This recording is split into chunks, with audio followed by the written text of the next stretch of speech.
had a Assume it's couple under issues that we the, were going to pose as we're going. But if you want, I'll put it on the record, Michael, and you'll chime in if I'm wrong. I think we're ready. Whenever the court's ready. you're on the record. Okay. All right. In terms of the, I'm just going to go through assets and debts first because that'll be easier. It's fine. In terms of real property, the property at 9432 Tetonwood Avenue, that's going to be awarded to my client. The property is going to go into foreclosure. It is upside down, so there's no value to either party. The mortgage is in my client's name, and the line of credit is in both parties' names. So obviously, if there's a problem in the foreclosure, both parties are going to be at least on the hook in terms of the line of credit. All right, so the land in the Philippines, we agreed that that's not an issue. It's transferred, and neither party has a right to that one at this juncture. The Toyota Highlander will be awarded to my client, and the Toyota Yaris, which is 2010 Toyota Yaris. Now, my client purchased that, and it's for the daughter. He's going to make sure it goes to the daughter. He's also paying the debt associated with that. But when the vehicle is paid off, he will transfer title to the daughter. There is a 2011 Toyota Corolla that was purchased for David Harper. My client is on the loan. So he's on allegedly the title. They have an arrangement, obviously, with David Harper that if there's a problem, it's his problem. If David Harper doesn't pay, he's understanding he's taking that loan and all responsibility for that. So that vehicle will be his responsibility in terms of the debt. Whose? This 2011 Toyota Corolla. No, who's going David Harper. Well, I have no jurisdiction over it. Exactly. So that's his problem. That's between your client and Right. Mr. Harper. Okay. But he's going to hold her harmless on that. Correct. Okay. Her car, let's say Zusa's car, the 2010 Toyota Corolla LE, will be awarded to a Zusa as her sole and separate property, subject to the debt. The parties both acknowledge there are no other vehicles, such as motorcycles, ATVs, boats, jet skis, trailers, or the like. No boats. No boats. No boats, right? Nothing else, as far as I know. Investment accounts, the only thing we're talking about is the savings bonds. The savings bonds, I've now found out, are for the daughters, are still intact, completely. A savings bond that had both parties' name, or savings bonds had both parties' names, rather than the daughters, were utilized. But what we're going to do is those savings bonds for the daughters, Mr. Root's going to make copies of everything. We're going to give those over, and we're just going to give them to the daughters. Excuse me. One of the daughters is in Japan right now. Okay, then it'll be held in trust for the daughter. So that if there's one daughter in Japan right now, and he's saying we can't get that to the daughter, so it'll be held in trust for the daughter. Okay, retirement accounts. Wayne's Army pension was he earned that before the marriage, so that'll be his separate property. Wayne's civil service pension, we're going to have to determine. We're going to have to do a quadro on that. We're going to probably use Marvin Snyder to do that and determine what the plaintiff's interest in that retirement will be, and that will be important later. Right, and we would ask that he pay, Your Honor, because my client doesn't have any excess funds at this point. We're going to get into that. He would pay what? Oh, for the... For the quadro? Well, that one would be up for the judge to decide that one. Just writing down what my issues are. Obviously, my client's Social Security is his VA disability is his.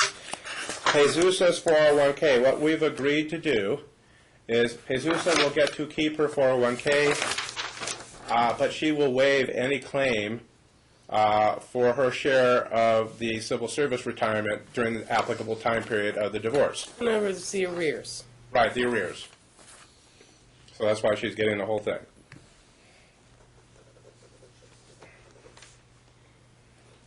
Let me know when everybody's ready. We ready? Let's go. Okay, the AAA term life. Wayne will be awarded that as his sole separate property. He can do with it as he wants, or he can retain the current beneficiaries, which are the party's daughters. There is a government life insurance policy with a death benefit of $107,000. The parties have included this as part of an agreement. What's going to happen is this. Currently, this life insurance policy is automatically being deducted from your civil service pay? That is correct. Okay, so it will continue to be automatically deducted. The monthly amount is $181.86. Yeah, I didn't think it was going to be that high. Yeah, so it is, but we've agreed to factor that in with the alimony payments and everything as well. So Jesusa will absolutely remain as the beneficiary on there, which is what she's on right now. Wayne will continue the automatic deduction. He needs to keep that in effect. He will yearly or more, if the court needs to, provide proof that the insurance has been paid and remains in good standing. That would be proof to Jesusa. All right. The only thing we would ask on that, Your Honor, is the court order that it be an involuntary deduction. That way he can't change it. Oh, we agreed. Yeah. We agree. It's absolutely involuntary. Not an issue. Yeah, yeah.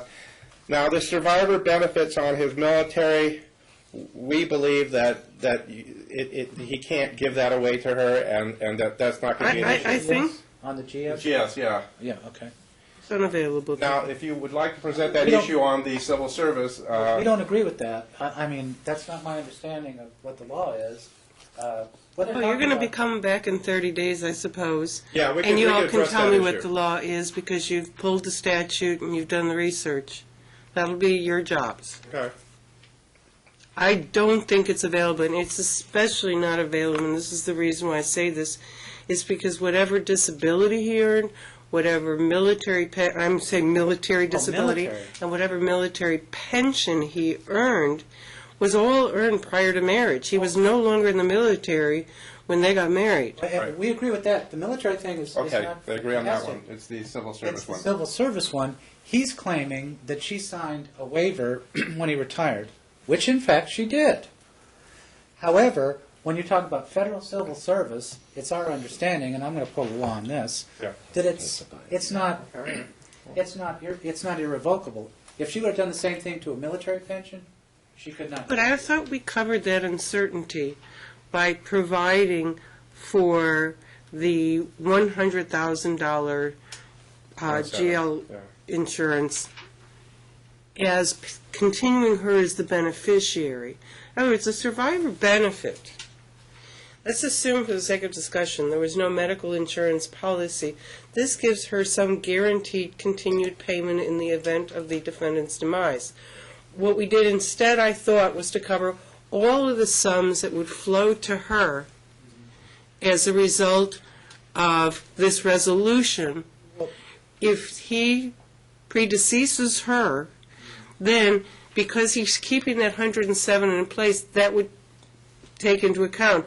That was going to supersede in any event any survivor benefit that might be available to her. That's true, but there's only one advantage. I would like to have two options should he die. One is the insurance, which we're hoping he'll keep up and he doesn't change it. But the good thing about being a survivor Well, he'd be in beneficiary... contempt if he doesn't. Well, but the damage to her will be done. But the good thing about having a GS pension, being a survivor beneficiary, is that he can't change it if you order it. That's number one. There's nothing he can do. And number two, the money, the premium comes out of her share. But number three, when he dies, we don't have to do anything else. The federal government will just recalculate it as they do in the military down to 55% of its gross value, or its target amount, and give it to her for the rest of her life. So it's kind of like a pension. I mean, to her. I think it costs money to go backtrack that. Yeah, I'm check it out. You got 30 days to figure through it, but I'm sort of disinclined toward that one because again, that was the whole idea of the $107,000 in the insurance policy. Well, you see, he's already getting a credit for the premium against his alimony for the $180, so he's getting a benefit from that. She's entitled to her community share. Is he? Yeah, we decided to do that as an offset since he's paying All for right, it. re-argue the survivor benefit, but I'm still somewhat disinclined toward it. All right. Again, I'm just bringing this up because it was something I was not able to do discovery, and I'm aware that she's been sending, I think, something like $300 to $350 to her parents on a monthly basis for a number of years, and I think that needs to be factored in. My client was not aware that she was doing that. Our argument would be, Your Honor, it's totally irrelevant. Yeah, I'm not going to debit and credit these folks and do an accounting for the term of their marriage. It was a marriage, not a partnership. Well, I understand, but So let's just say that if you ask me to rule on that issue, it's probably a non-starter. It's no different than, as I told Mr. Root, if your client engaged in gambling over the course of the marriage, well, too bad, so sad, that's a non-starter too. yeah.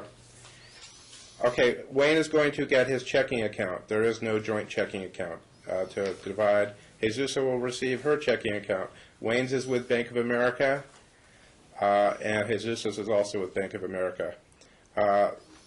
There was previously a joint safety deposit box. It's gone now, and she has the contents, but that's not really an issue. In terms of home furnishings, we're going to do A-B lists. My client's going to try to devise that, but we're going to get hopefully a nice list just to be sure what she has from plaintiff, and then we'll supplement that with the information that we have and put together A-B lists. Let's assume, for the sake of laughs and giggles, that, I don't know, there was a stick of furniture, and she ended up giving it to one of the children. We can take it away from one of the kids? I don't know. I mean, obviously, one's in Japan, so that's not likely. I think the kids are kind of sacred people for both of them, so I don't think we're going to really take anything. And bear in mind, when we're talking about A-B lists, everybody keeps their own jewelry. Right.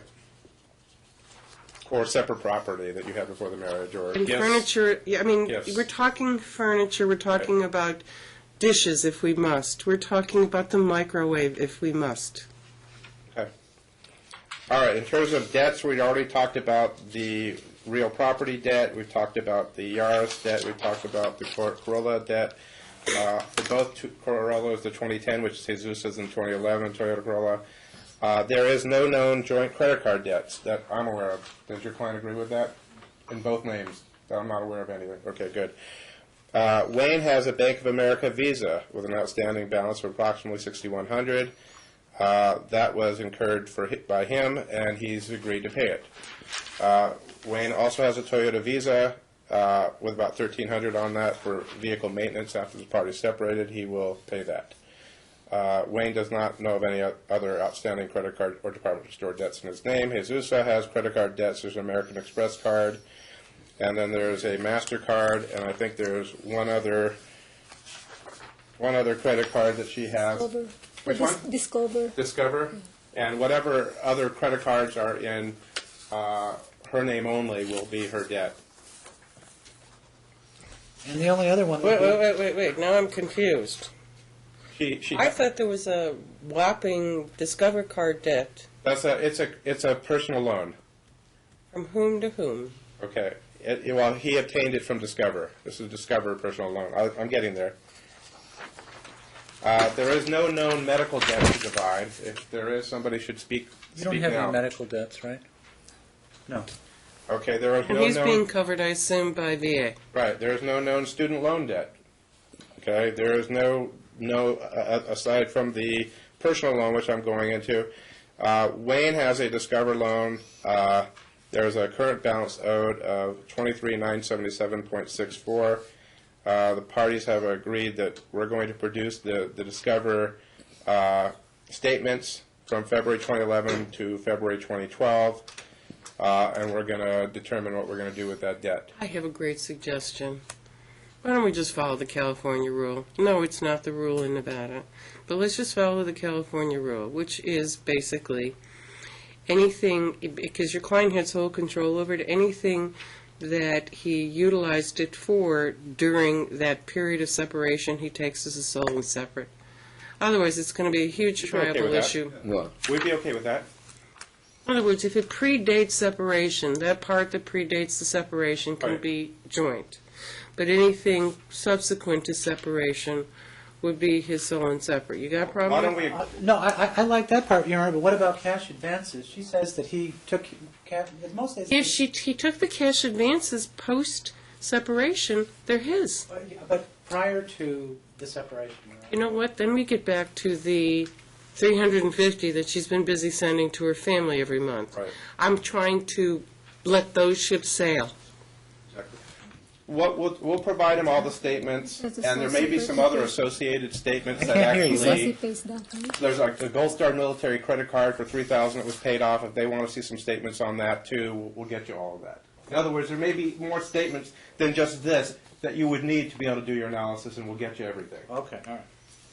I don't want to Bear just... in mind, I mean, set this for a 30-day return to finalize the decree, but if you get a decree and it's ready to go and you get it to me, then I'll vacate that date. It's just there were these unanswered questions. All right, well, and then the last thing that... Let's just hold off. Mr. Root just walked out the door, and I don't want you to recite anything that he hasn't heard. I'm sorry. All right. I have my date book in my lucky valise. Okay. So what we discussed was alimony was going to be determined this way, with a $1,500 overall, taking into account amount of money that would be In going other to words, it's a her. gross amount. Gross amount. And so that would be deducted from what she receives from the civil service, and that would also deduct from the 181.86 for the life insurance, and then whatever that amount is would be what she would receive for 10 years. Okay. And we didn't, discuss anything on attorney's fees. So, just for the record, your client agrees to $1,500 monthly premiums? He agrees that it's going to be $1,500 minus the civil service, Right. minus the 181.86, Got it. which is what we discussed. Minus her, whatever she is entitled to get from And I civil don't know what the service. number is for sure. And there'll be a quadro that will directly pay it. Marvin Snyder will determine that number for us. Well, that's fine. We would just simply ask that he. How about we just, I don't know. He pays 2/3, she pays 1/3. Can you come up with $150? Yes, Your Honor. On Easy what? peasy, as they say. On In what? other words, whatever Marvin Snyder costs, Okay, he will pay 2/3 of that fine. charge, and she'll pay 1/3. All right. 2/3, 1/3. Meantime, would this start, let's say, I'm assuming March 1st? I'll talk to you. You've got implementation issues, which is why I need you to come back in 30 days so that we can actually pronounce the divorce. There is no divorce today, by the way, the two of you. And you can't get married again even if there was a divorce today because you don't got a decree. But we do have some issues that I want finally wrapped up so that when the two of you complete the process, you really did complete the process. And with all due respect to you, the likelihood that I'm going to see you in my court again is slim and none, and I will really hope Slim got on the bus. You understand, Yes. sir? Do you understand, ma'am? Okay. Well, I will Now, we're prepare the not done. proposed We're not degree. done. We Okay. got attorney's fees. Yeah, I want everything nailed down. okay.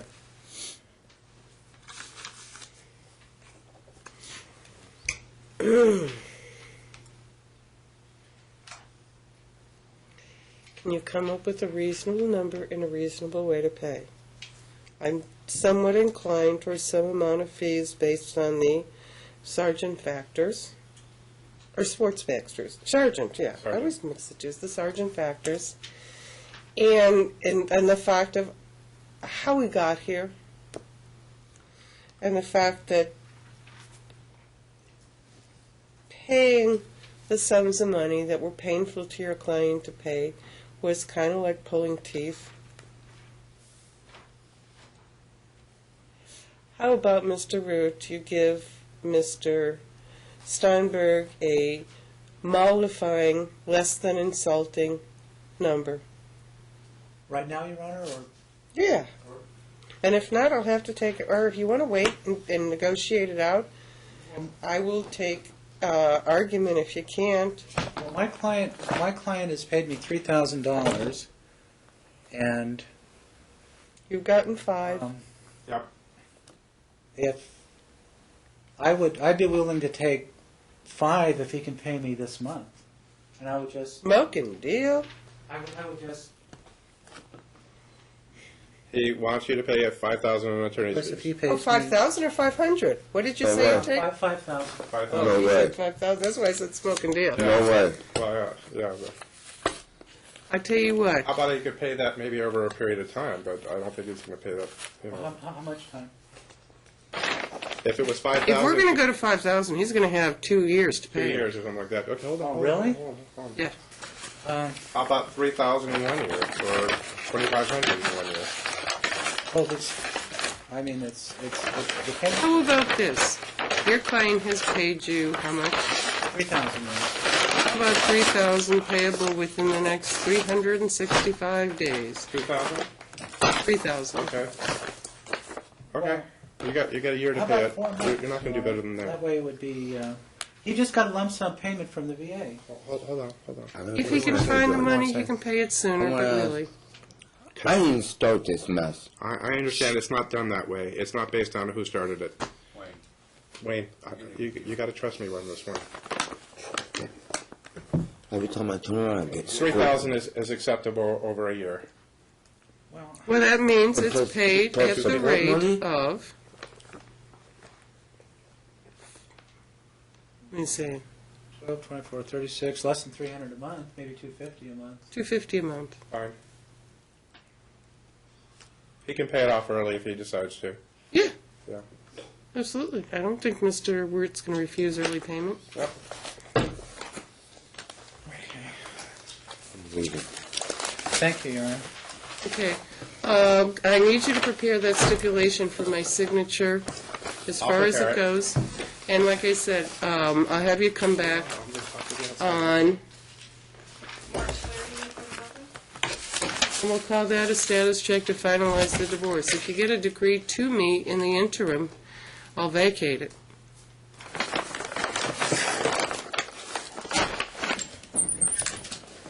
We'll do, Your Honor. March 30? March, what? You said March 30? March 30th, right? Thank you. Thank you, Your Honor.